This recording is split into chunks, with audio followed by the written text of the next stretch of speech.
이 시간에 다 같이 읽으실 성경 말씀은 요한계시록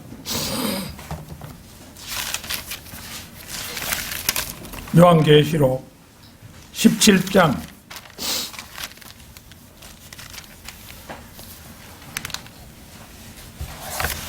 3절에서 7절까지 말씀입니다.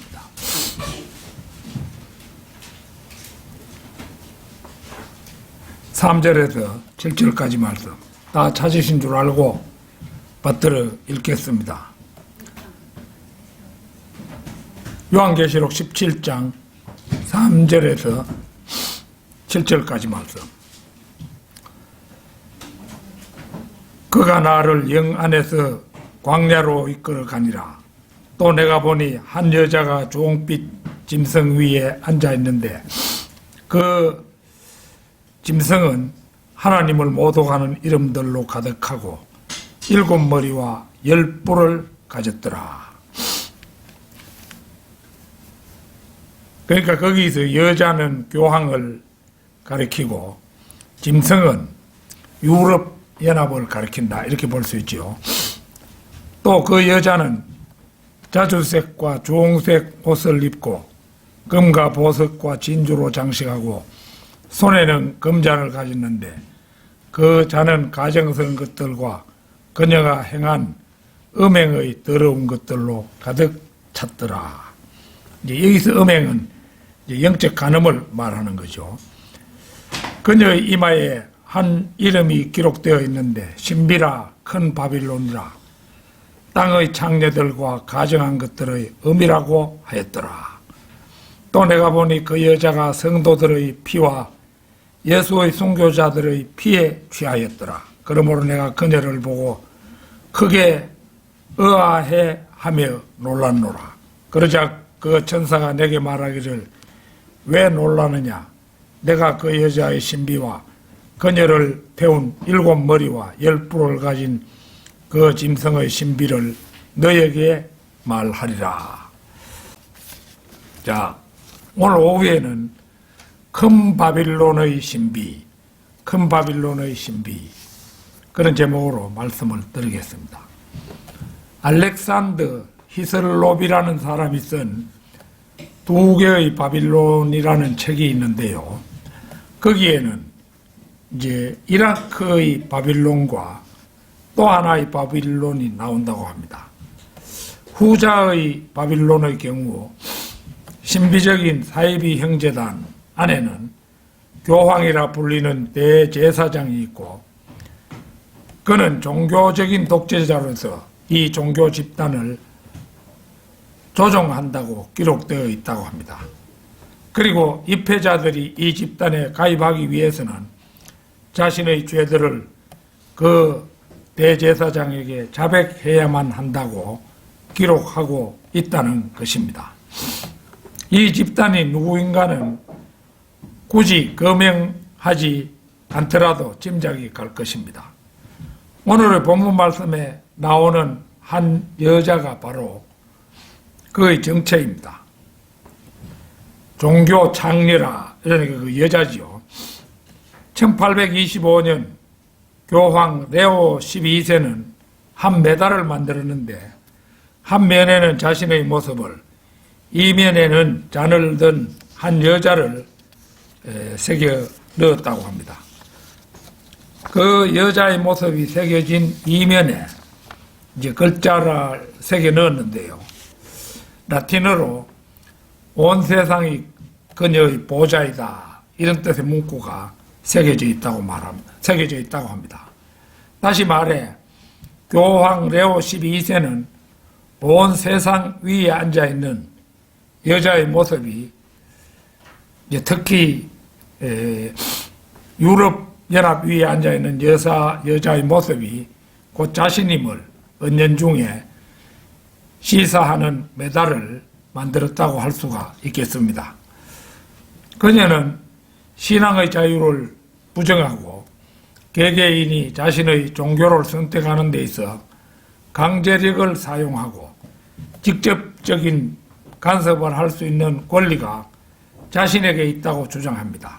그녀는 신비들로 가득 차 있고 성경을 이해하지 못하는 종교 집단입니다. 오전에 그 어거스틴에 대해서 제가 말씀을 드렸습니다만은 어거스틴은 로마 가톨릭의 로마 가톨릭이 성립하는데 가장 공이 큰 사람이 어거스틴이에요. 그런데 그 어거스틴도 제가 그 오전에 거명했던 것만 해도 13가지였죠. 13가지가 성경과 배치되는 그런 생각을 가졌던 사람임을 이미 오전에 알려드렸습니다. 자, 큰 바빌론의 신비. 첫째는 한 여자가 앉아있는 짐승입니다. 4절에서요. 또 내가 보니 한 여자가 주홍빛 짐승 위에 앉아있는데 그 짐승은 하나님을 모독하는 이름들로 가득하고 7머리와 10뿔을 가졌더라. 보는 그대로 이 짐승은 하나님을 모독하는 이름들로 가득하고 7머리와 10뿔을 가졌더라고 말합니다. 다시 오늘의 말씀, 본문 말씀 바로 뒤 8절 한번 보겠습니다. 8절 거 보면은 네가 본 그 짐승은 전에 있었다가 지금은 없고 앞으로 끝없이 깊은 구렁으로부터 나와서 멸망으로 들어갈 자라. 또 땅 위에 사는 자들 곧 세상의 기초가 놓인 이래로 생명의 책에 그 이름이 기록되지 않은 자들이 전에 있었다가 지금은 없고 그러나 있는 그 짐승을 보고 놀랄 것이라. 단도직입적으로 말해 이 짐승은 마귀인데 전에 있었다가 지금은 없고 앞으로 끝없이 깊은 구렁으로부터 나와서 멸망으로 들어갈 자입니다. 과거의 어떤 눈에 보이는 형태로 나타났던 마귀입니다. 요한복음 17장 12절을 찾겠습니다. 요한복음 17장 12절.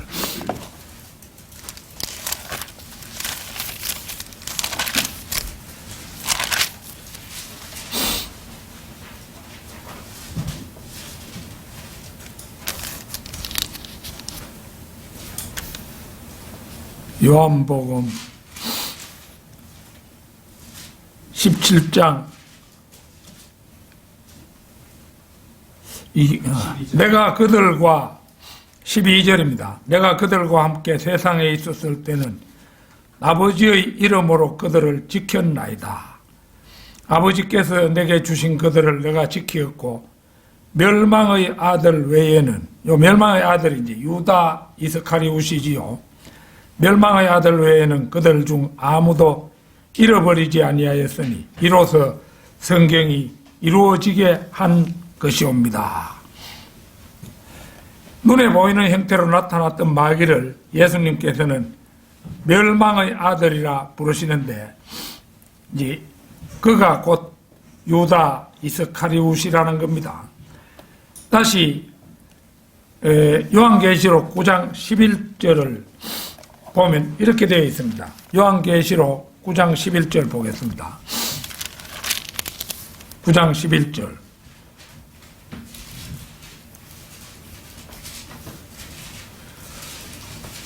또 그들에게는 자기들을 다스리는 왕이 있으니 끝없이 깊은 구렁의 천사요.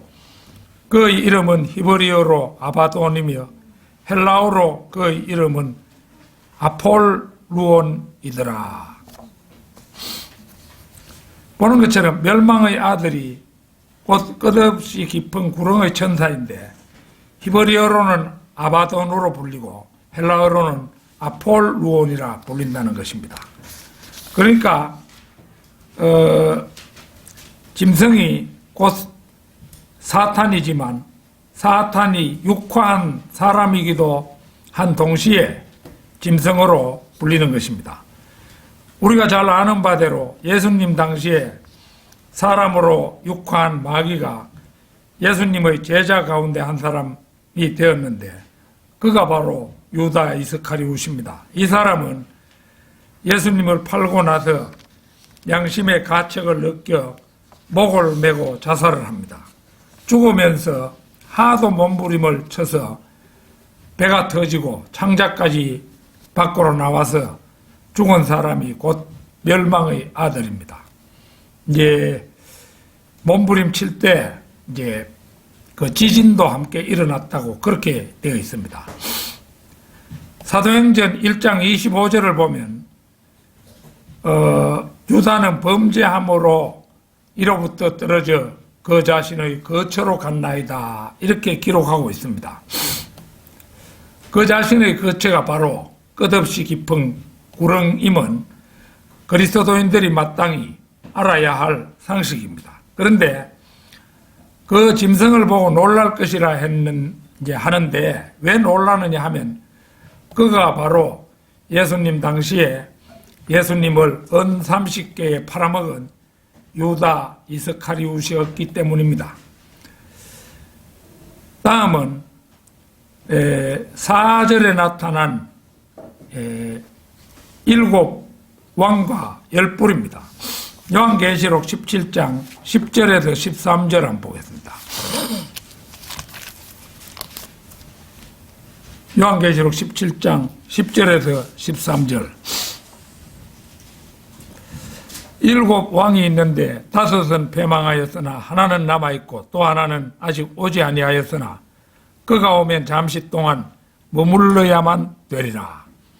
전에는 있었으나 지금은 없는 그 짐승이 8번째지만 7 중에 속한 자라. 그가 멸망으로 들어가리라. 또 내가 본 그 10뿔은 10왕이라. 아직 왕국을 받지는 못하였으나 그 짐승과 더불어 1시간 동안 왕들로서의 권세를 받으리라. 이들이 한 생각을 가지고 자기들의 권세와 능력을 그 짐승에게 넘겨주리라. 7 왕은 이제 nim롯, 파라오, 산헤립, 느부갓네살, 다리오, 알렉산더, 카이사인데 8번째이지만 7 중에 속하는 유다 이스카리옷이 짐승의 자리에 오를 것이라는 그런 이야기입니다. 그리고 10뿔은 10왕입니다. 현재 그 유럽 합중국에는 20몇 개 나라가 가입되어 있죠.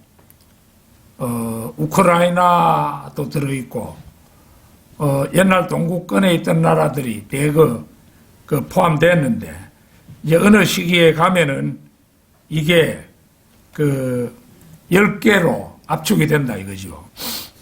그러니까, 그런 것을 우리가 보면은, 이것이 실현될 시기가 이르렀다는 것을 알 수가 있는 것이죠. 바로 이런 여자가 누구냐? 그러니까 바로 로마 카톨릭입니다. 이 여자는 짐승에 편승하여 모든 왕, 주지사, 대통령, 수상, 대사들을 자신의 발 아래 종속시키게 될 것입니다.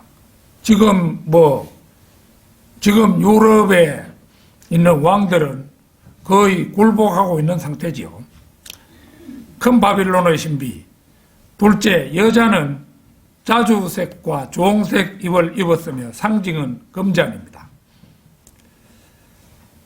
또 그 여자는 자주색과 주홍색 옷을 입고 금과 보석과 진주로 장식하고 손에는 금잔을 가졌는데 그 잔은 가증스러운 것들과 그녀가 행한 음행의 더러운 것들로 가득 찼더라. 보는 바대로 그 여자의 특징은 여기에 아주 구체적으로 나타나 있습니다. 요한계시록 18장 12절 보겠습니다.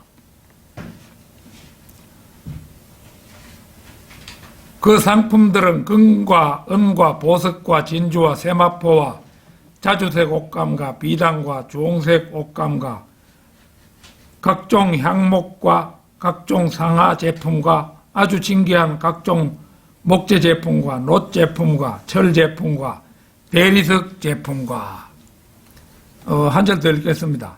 계피와 향료와 향유와 유향과 포도주와 기름과 고운 가루와 밀과 짐승들의 양과 말과 마차와 노예들과 사람의 혼들이라. 보는 것처럼 여자는 처음에 금과 은에 관심이 있다가 마지막에는 사람의 혼들에 관심을 갖습니다. 여자를 위한 가장 큰 행사인 크리스마스와 부활절은 상업의 부활입니다. 그러니까 이제 크리스마스가 이게 로마 카톨릭과 밀접한 관계가 있죠. 누군가 우리가 아는 한 분이 있는데 이분이 이제 우리에게 크리스마스 트리를 주려고 뭐 하는 거를 우리는 크리스마스 안 지킨다 이러니까 우리하고는 이야기도 안 하려는 그런 사람이 있었습니다. 그 사람은 크리스마스가 예수님의 탄생일로 생각하고 그걸 지키지 않는 집단과는 사귈 수 없다. 뭐 이런 생각을 했다고 볼 수가 있죠. 그들이 사람의 혼들에 관심을 갖는 것은 한 혼이라도 지옥으로 쓸어 넣으려는 마귀의 속성을 보여줍니다. 그들의 가장 썩어 빠진 수작은 칠성례라는 것으로, 칠성례가 뭐냐 하면은 성세성사, 견진성사, 성체성사, 고해성사, 종부성사, 종부성사 이거는 요새는 병자성사라고도 하는데요. 신품성사, 혼인성사 이렇게 7가지를 칠성례라 이렇게 합니다. 성화 과정을 구원의 필수 조건으로 여기는 로마 카톨릭에서 구원을 위해 꼭 있어야 할 7가지 수단이 이 7가지의 성례입니다. 이 가운데서 종부성사 한 가지만 살펴보면 로마 카톨릭의 7성사 가운데 하나로서 이제 임박한 죽음을 앞두고 영혼을 하나님께 의탁하는 거룩한 의식을 종부성사라 이렇게 부릅니다. 생전에 마지막으로 치러지는 의식이라고 하여 이제 종부성사라 이렇게 부르는 겁니다. 제2차 바티칸 공의회가 1972년 11월 30일에 이제 행해졌는데 이후에는 병자성사로 불린다고 그렇게 교회 용어 사전에 설명되어 있습니다. 죽어가는 자에게 종부성사 때 구원을 제시하고 그 구원마저도 믿음이 아닌 행위로 얻도록 기도하는 것입니다. 그것도 그가 숨이 넘어가기 직전까지는 결코 종부성사를 하지 않는다고 합니다. 소위 신부라고 불리는 이들의 태도는 성령 안에서 자유가 된 생명을 호흡하지 못하게 하고 하나님의 말씀을 공부할 시간마저도 허락하지 않습니다. 뿐만 아니라 하나님께 쓰임받을 길도 막아버리고 그가 죽는 시간까지 그를 에워싼 종교 체제를 벗어날 길마저도 최후까지 철저히 봉쇄해버리는 것이 바로 종부성사라는 겁니다. 죽음에 이르러서 죽어가는 사람의 절대 자유에 맡겨 놓아야 되는데 어떤 다른 사람도 접근하지 못하게 하고 그 종부성사를 치른다 이거죠. 그러니까 이거 철저한 지옥 안내라고 볼 수가 있죠. 제가 잘 아는 분 가운데 독실한 카톨릭 신자 부부가 있었습니다. 저는 오래도록 그 남편분과 직장 생활을 같이 했기 때문에 저는 그가 무교인 줄로만 알고 있었습니다. 그런데 이제 제가 있었던 학교가 문화중고등학교라고 이 기독교 개통학교잖아요. 그런데 나중에 이제 내가 학교 그만두고 나와서 그들 부부와 이제 그 식사 시간을 할 때가 있었는데 그렇게 이제 자주 만나다 보니까 그분의 부인이 독실한 카톨릭 신자인 것을 알았습니다. 저는 그때 막 사역을 시작한 터라서 내가 아는 진리를 그에게 알려줄 기회를 호시탐탐 노리고 있었습니다. 그러다가 그쪽 부부와 우리 부부가 마침 식사를 같이 할 기회가 있어 나 자신이 진리를 깨닫게 된 그간의 사정을 이야기해 준 뒤에 간단히 나 자신이 믿는 바를 얘기해도 좋겠느냐 이래 했더니 좋다고 했습니다. 그래서 저는 그날 구령의 요령에 따라 영접 기도를 따라하는 데까지 안내했습니다. 막 영접 기도를 하려는 찰나 그 부인이 자신은 카톨릭 신자이며 카톨릭의 영생이 있다고 믿는다고 말했습니다. 그래서 저는 이제 뭐 그런 걸 예상하지 못했는데 그래 말하니까 그쪽은 진리도 영생도 없다고 단정적으로 얘기한 다음에 영접 기도할 것을 종용했더니 남편 쪽에서 이제 자기 부인을 보고 구원 받으면 지옥에 안 간다니까 함께 영접 기도를 하자고 자기 아내를 강하게 종용했습니다. 그래서 그날 그 부부가 영접 기도를 하긴 했습니다. 그러나 그것은 신용에 지나지 않았습니다. 그런데 이제 그들 부부가 우리한테 정성을 굉장히 많이 들였어요. 이제 결정적인 시기에 우리를 카톨릭으로 인도할 작정을 했던가 봐요. 그런데 그런 시도는 그 몇 년 전에 이미 우리 집사람 친구가 소녀가 있었는데 그 소녀가 이제 우리 집사람 동화책을 두세 권 그 출판하게 카톨릭 그 출판사에서 출판하도록 소개해주고 이래가지고 우리를 그쪽으로 끌어당기려고 그렇게 시도를 한 적이 있었어요.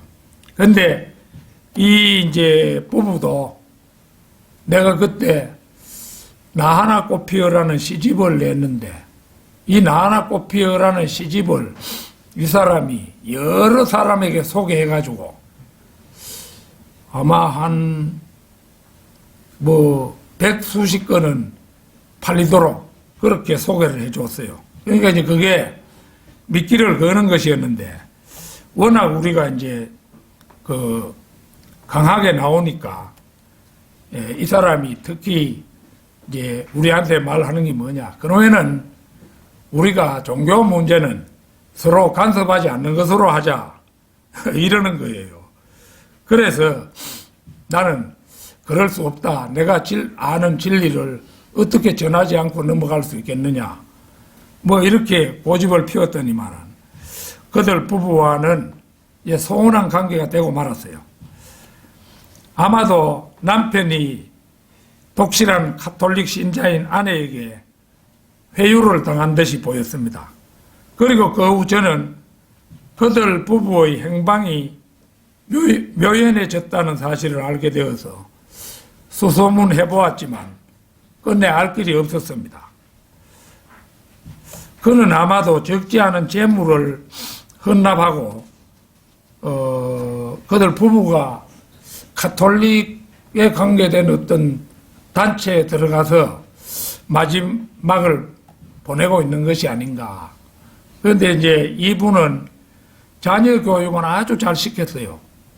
그 딸을 계명대 의대에 졸업하도록 해야 의사를 만들어서 판사와 결혼시키고 또 아들을 원불교 재단에서 하는 그 대학 있죠. 전라도. 무슨 대학이더라, 원광대학. 원광대학, 원래 다른 대학 연세대 무슨 화학관가 뭐 그거 댕기고 있다가 이제 그 이듬해 다시 원광대 거기에 응시해가지고 원광대 의과대학을 졸업해가지고 아들도 의사가 되었어요. 아들이 의사가 되니까 서울 어느 병원에 이제 아들이 근무를 하니까 서울대학인가 나온 그 여자 의사하고 둘이 사랑하는 사이가 돼가지고 아들과 며느리가 다 의사가 되었죠. 그러니까 뭐 자기들 그 두 사람이 한평생 교사했는데 그 재산도 적지 않아 있을 것인데 내가 생각건대는 뭐 딸도 잘 살고 아들과 며느리도 잘 살고 하니까 자기들의 재산 이거는 필요가 없는 거예요. 그러니까 아마 이 재물을 가톨릭 측에 헌납하고 마지막 때를 살고 있는 것이 아닌가 이런 짐작이 드는 거예요. 전혀 그 연락이 닿질 않는 거예요.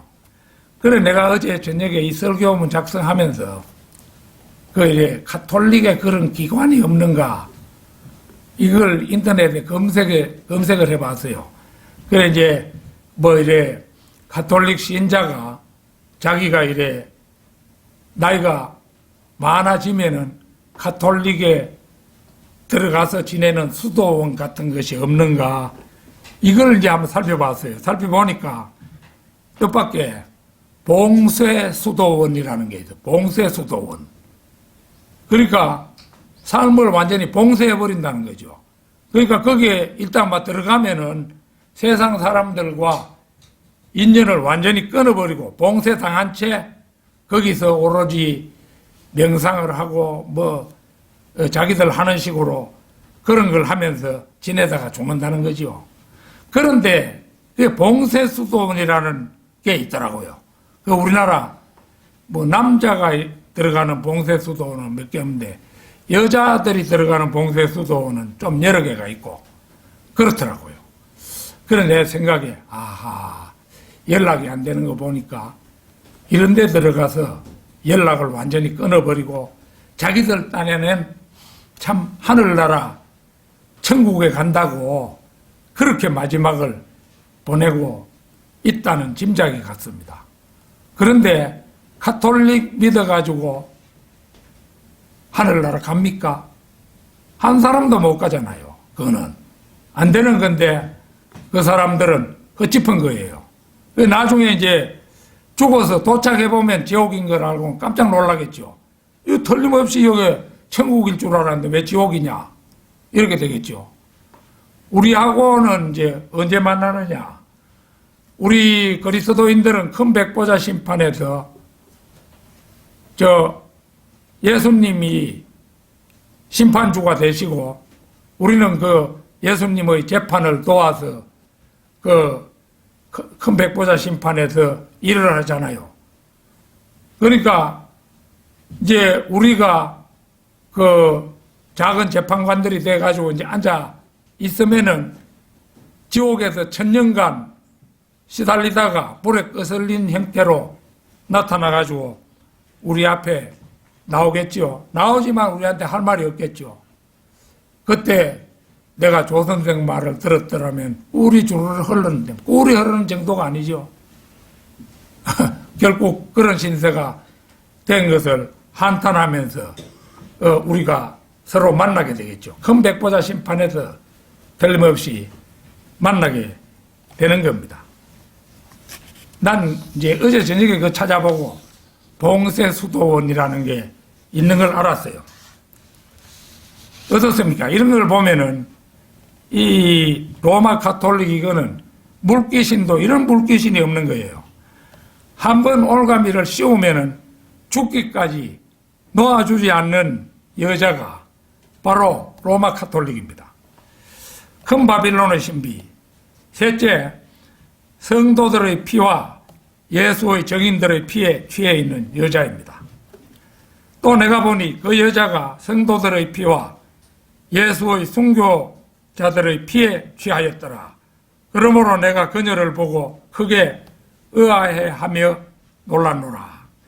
요한계시록을 기록한 요한은 당시에 그리스도의 증거로 로마 제국의 박해를 당하고 유배당하는 상태였기 때문에 로마 제국이 순교자들을 죽일 것으로 생각했지만 실제로는 이교도 로마 제국이 아닌 교회라는 이름을 가진 집단임을 알고 의아해하며 놀라지가 않을 수 없었다고 기록하고 있죠. 의아해하며 놀랐노라. 요한은 이 환상을 보기 위해 미래의 주의 날로 들림을 받아서 교회라는 이름을 가진 이 여자, 로마 카톨릭이잖아요. 그리스도인들을 죽이는 살인자임을 보게 되었던 것입니다.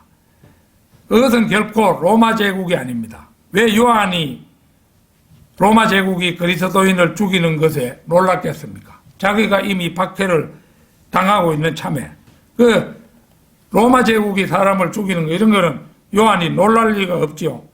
그런데 의아스럽게도 그 종교 집단이 그 성도들을 박해하니까 그 점에 대해서 놀랐던 것입니다. 그러니까 요한이 본 것은 믿음의 어머니 곧 성모교회라고 불리는 그 교회 그걸 보고 놀랐던 겁니다. 교회가 그리스도인들을 죽이니 실로 의아해하지 않을 수 없었던 것입니다. 모든 세력과 야박이를 서슴지 않는 창녀교회는 불교와도 하나가 우상숭배자인 불교하고도 하나 되는 거 거리낌이 없어요. 그 사람은 뭐 힌두교하고도 하나 되는 거 거리끼지 않아요. 아무 종교하고라도 하나가 되려는 창녀 같은 교회가 로마 카톨릭이라는 그 집단이에요. 요한계시록 17장, 18장을 통해 창녀교회라는 자신들의 정체를 백일하에 드러내는 성경이 바로 킹 제임스 성경입니다. 그들은 압력을 가해 영국에서 1911년판 킹 제임스 성경을 더 이상 출판하지 못하게 했습니다. 그래서 1965년부터 영국의 옥스퍼드와 캠브리지 대학 출판부에서 출판하는 성경들은 외경을 담고 있는 RSV 영어 개역본 뿐입니다. 현재 이 창녀교회의 당면한 목표는 영국을 손아귀에 넣는 일입니다. 8개국 이상의 나라에서 간접적인 통제력을 행사하는 이 창녀는 그러니까 영국이라고 하면은 대표적으로 캐나다, 오스트레일리아, 뉴질랜드 이런 게 다 그 영국의 말을 잘 듣는 집단이잖아요. 그러니까 그게 8개 나라나 된다 이거죠. 이 장녀는 현재 이제 그 1210만 7천 평방마일에 약 7억 명의 신자들을 이제 거느리고 있는 것이 이제 이 창녀교회입니다. 영어가 세계 공용어이기에 이 창녀는 영국을 손아귀에 넣으러 혈안이 되어 있습니다. 교회라고 불리는 이 창녀, 바로 로마 카톨릭이지요. 큰 바빌론의 신비, 넷째 7산 위에 앉아있는 여자입니다.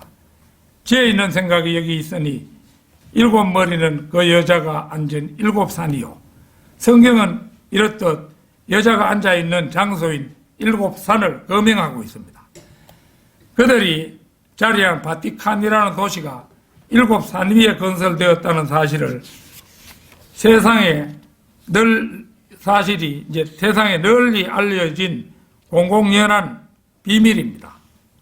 따라서 큰 바빌론이 자신들임을 성경이 증거하고 있는데도 여자는 눈도 깜짝하지 않고 여기서 말하는 것은 자신들이 아니라고 부정합니다. 2가지만 예로 들어보겠습니다. 디모데전서 2장 5절 찾겠습니다. 2장 5절.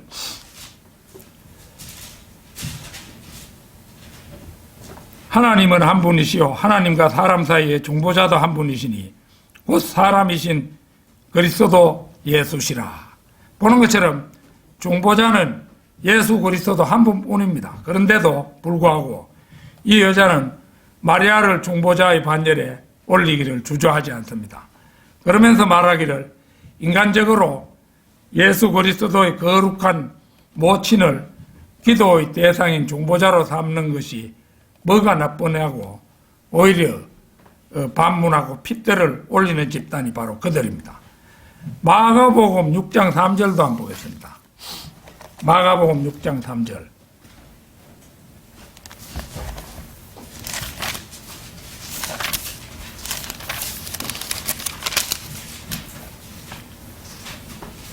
이 사람은 마리아의 아들이며 야고보와 요새와 유다와 시몬의 형제인 목수가 아니냐. 이 사람은 예수님이잖아요. 예수는 마리아의 아들이며 야고보와 요새와 유다와 시몬의 형제인 목수가 아니냐. 요셉이 목수일을 했는데 예수님도 목수일을 거들었죠. 또 그의 누이들이 여기 우리와 함께 있지 아니하느냐 하며 그들이 주로 인하여 실족하더라.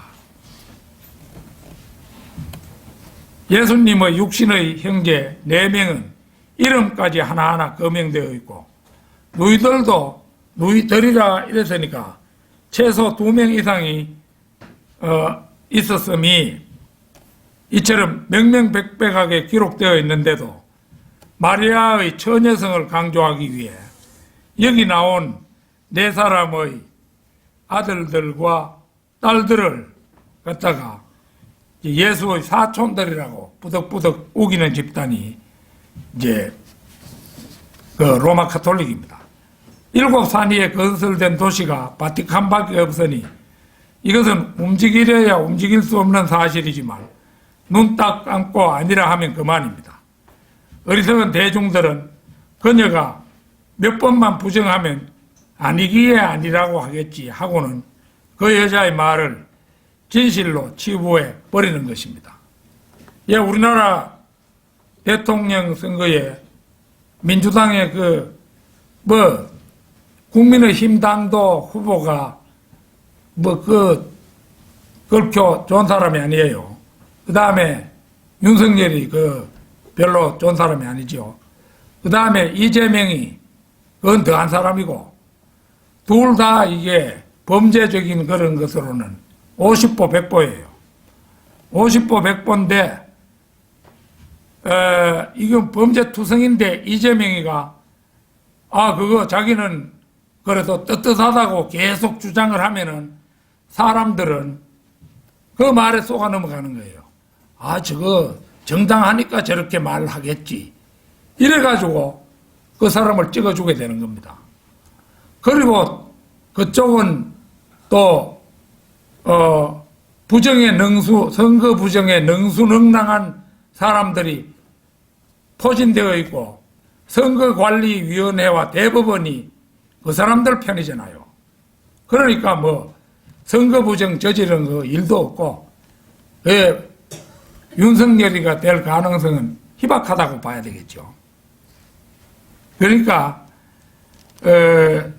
이런 거 이제 이재명이가 변명을 1번 하고 2번 하고 3번 하고 4번 하는 동안에 사람들은 이재명이가 무죄한 사람인 것으로 판단을 하게 되어 있습니다. 그러면 그것도 찍는 사람이 더 불어나겠죠. 이게 이제 대중이라 하는 게 그만큼 어리석은 거예요.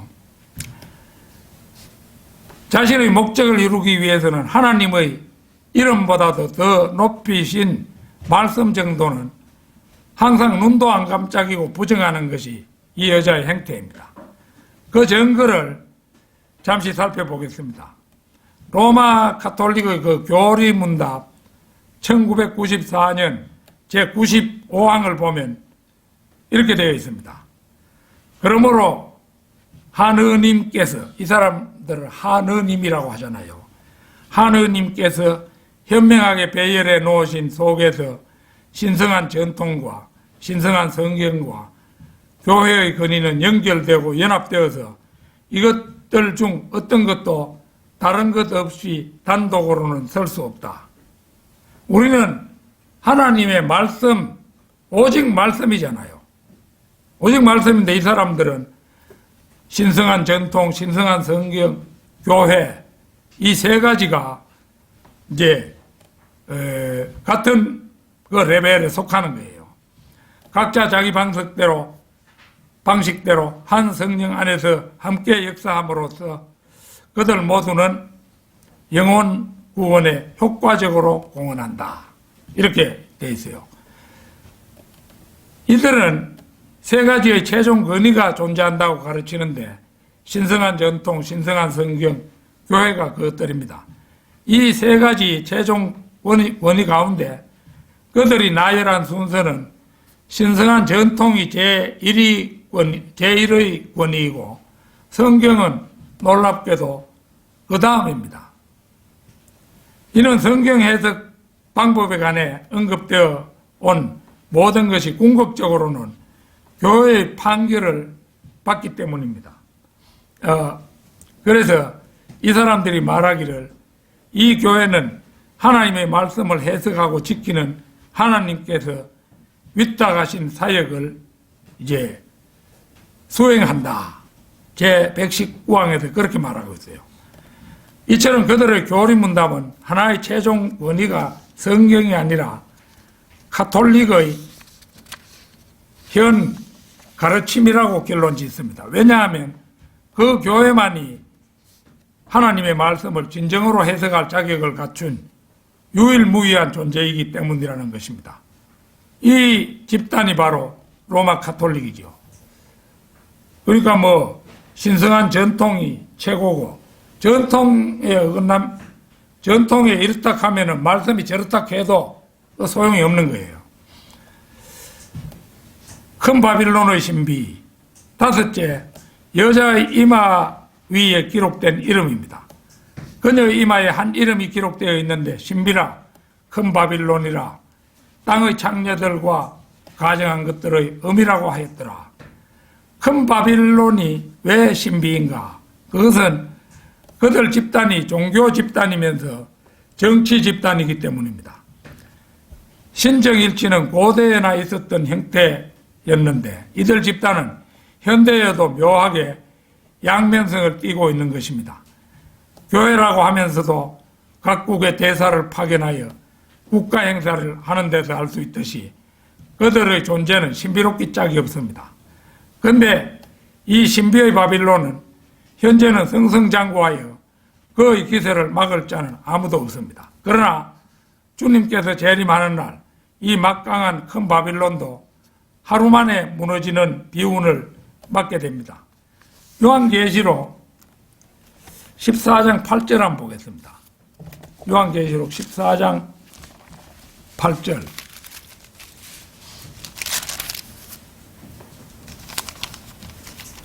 또 다른 천사가 뒤따라가며 말하기를 큰 도성 바빌론이 무너졌도다. 이는 그녀가 모든 민족들에게 그녀의 음행으로 인한 진노의 포도주를 마시게 하였음이로다 라고 하더라. 계시록은 4장에서 19장까지 환란을 연속적으로 진행하는 역사에 대한 묘사가 아니고 환란과 그리스도의 재림을 4번 설명하는데 마치 마태, 마가, 누가, 요한복음이 그리스도의 초림을 4번 설명하는 것과 같다는 거죠. 그러니까 4장에서 19장까지 환란을 연속적으로 진행하는 그런 묘사가 아니고 환란과 그리스도의 재림을 4번에 걸쳐 설명하는데 마치 이것은 마태, 마가, 누가, 요한 이 4개 복음이 그리스도의 초림을 4번 설명하는 것처럼 이제 요한계시록도 그렇다는 겁니다. 요한계시록 16장 19절도 찾겠습니다. 16장 19절.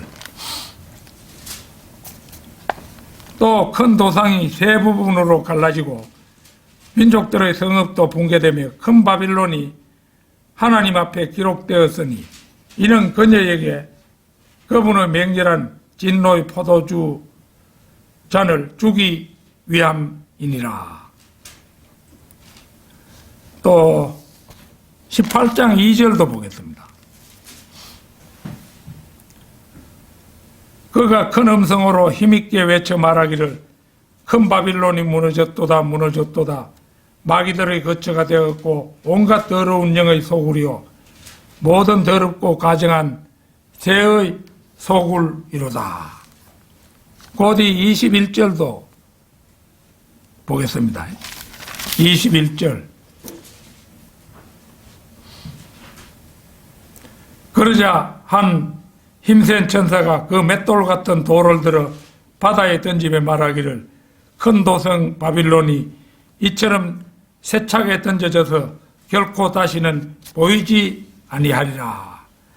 앞에 설명한 대로 요한계시록은 대환란을 설명함에 있어서 이렇듯 반복하여 서로 다른 형태로 동시적으로 기록하고 있는 것입니다. 이마에 신비라 큰 바빌론이라 땅의 창녀들과 가증한 것들의 음이라는 이름이 기록된 이 여자, 바로 로마 가톨릭입니다. 결론적으로 세상에는 두 가지 교회가 존재합니다. 주 예수 그리스도의 피로 사신 하나님의 교회와 마귀인 루시퍼가 세운 가짜 교회가 그것입니다. 지난달 10월 28일에 로마에 도착한 문재인 대통령은 29일 바티칸 교황청을 방문해서 프란치스코 교황에게 방북 의사를 타진하는 것으로 첫 일정을 시작했다고 언론이 보도한 바가 있습니다. 문 대통령은 교황님께서 기회가 되어서 북한을 방문해 주신다면 한반도 평화의 모멘텀이 될 것이라고 했고, 교황은 초청장을 보내주면 기꺼이 가겠다고 그렇게 이제 정부에서 전했습니다. 그러나 교황청은 보도자료에 방북 관련 내용은 포함하지 않았습니다. 이게 정부에서 어쩌면 거짓말을 했을 수도 있죠. 아마도 문재인 대통령은 어떻게든 계기를 만들어서 교황으로 하여금 평양을 방문하게 함으로써 종전선언을 이끌어내기 위한 그런 이제 시도였겠지만 이는 그의 뜻대로 이루어지지 않았습니다. 문 대통령의 속셈은 어떻게 하든지 미국으로 하여금 종전선언을 하게 해서 이를 빌미로 한반도에서 미군을 철수하게 함으로써 이 땅을 적화시키려는 포석을 한 것으로 추정되지만 결과적으로 이런 시도가 빗나가 이 땅의 민주 시민들로서는 여간 다양한 일이 아닙니다. 6.25 때 결국은 휴전했잖아요. 휴전. 그 휴전이 지금까지 계속되어 오고 있는데 종전선언을 하자 이래가지고 종전선언을 만약에 미국이 해주면은 그때부터는 이 좌파 공산주의자들이 종전했으니까 이제 미군은 이 땅에서 필요가 없다. 당신들 빨리 나가라. 이걸 주장하기 위해서 종전선언에 목을 매고 있는 겁니다. 그렇지만 지 속셈 누가 모르겠습니까? 다 알고 있고 이러니까 여러 사람이 뜻있는 사람들이 알게 모르게 저희를 알고 그걸 막으려고 애쓰고 있죠. 이게 만약에 종전선언 돼가지고 이 좌파들이 미군 철수하라, 종전됐는데 미군이 뭐 필요가 있느냐 이렇게 하면은 미국이 그래? 우리는 안 그래도 이 뭐 예산 들어가면서 여기 있고 싶지 않다 해가 진짜로 가버리면은 그 이튿날부터 아프가니스탄처럼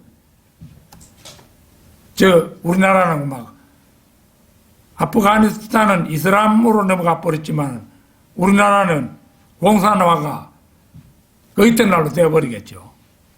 지금 뭐 국군도 사실은 막강한 군사였는데 그 전방에 전부 그 뭐 탱크 방지턱 이런 거 다 채워버리고 그게 사단도 많이 줄이고 이래가지고 우리나라 군대들을 엉망을 만들어 놨어요.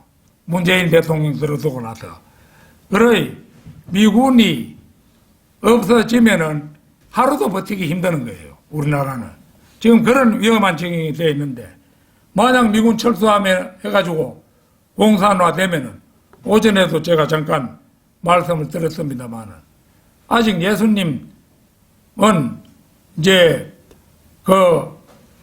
환란 전 휴거, 환란 전에 휴거하시는데 그것도 되기 전에 이 나라가 공산화돼 버리면은 결국은 우리에게 참 목숨을 걸어야 될 위급한 상황이 임할는지도 모르는 것입니다. 그걸 제가 오전에 잠깐 언급하고 넘어갔었죠. 우리나라 형편이 이거 뭐 현재 풍천 등화나 마찬가지예요. 그런데 이게 후보가 말이지 국민이 선호하는 후보가 이 국민의힘당의 후보가 됐더라면은 그래도 좀 희망을 걸어볼 수가 있었는데 양쪽 후보가 똑같이 부정이 있는 후보인 거예요. 그러니까 이거 많은 사람들이 이거 찍을 후보가 없다. 난 선거에 보이콧하겠다. 이런 사람들이 요즘 굉장히 늘어가고 있는 추세입니다. 희망이 없게 됐어요. 지금 유일한 희망은 윤석열이 인기가 완전히 떨어질 대로 떨어져가지고 윤석열이 후보를 폐기하고 새 후보를 옹립하는 일이 일어나면은 희망이 있을까? 그렇지 않고는 희망이 없는 상태가 되어 있는 것입니다. 마리아를 중보자로 믿는 어머니 믿음, 곧 세상적인 믿음은 악마를 불러들입니다. 마태복음 13장 31절, 32절 찾겠습니다. 마태복음 13장 31절, 32절.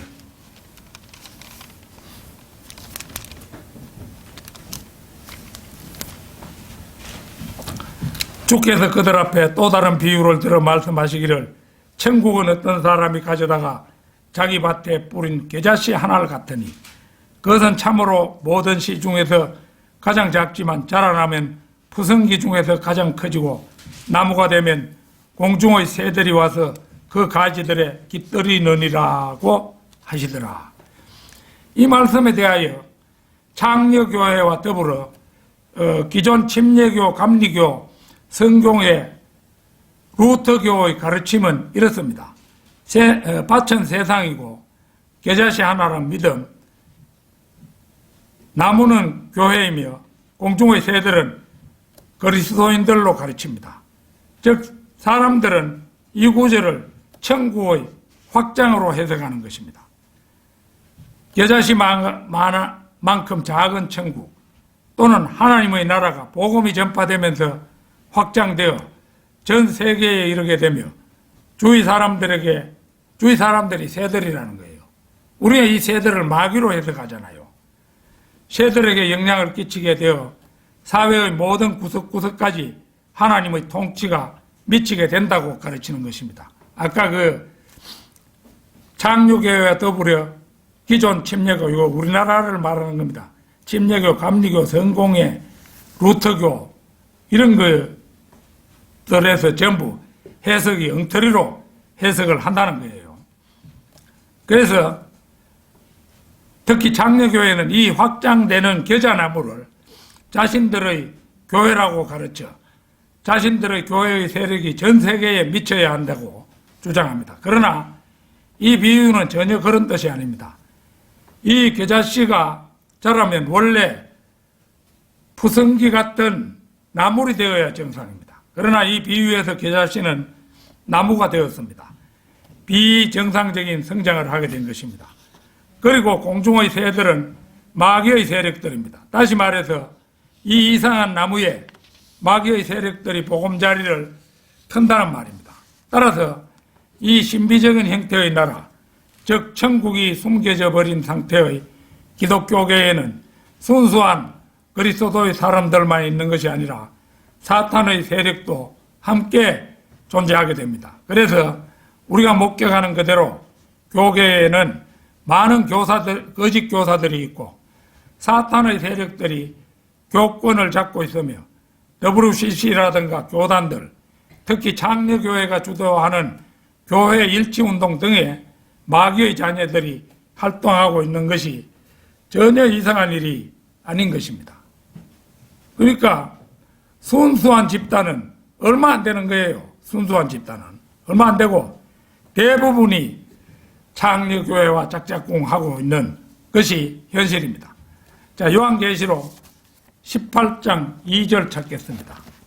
요한계시록 18장 2절.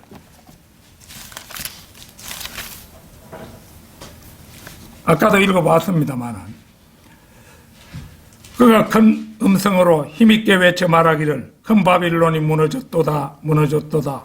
마귀들의 거처가 되었고 온갖 더러운 영의 소굴이요 모든 더럽고 가증한 새의 소굴이로다.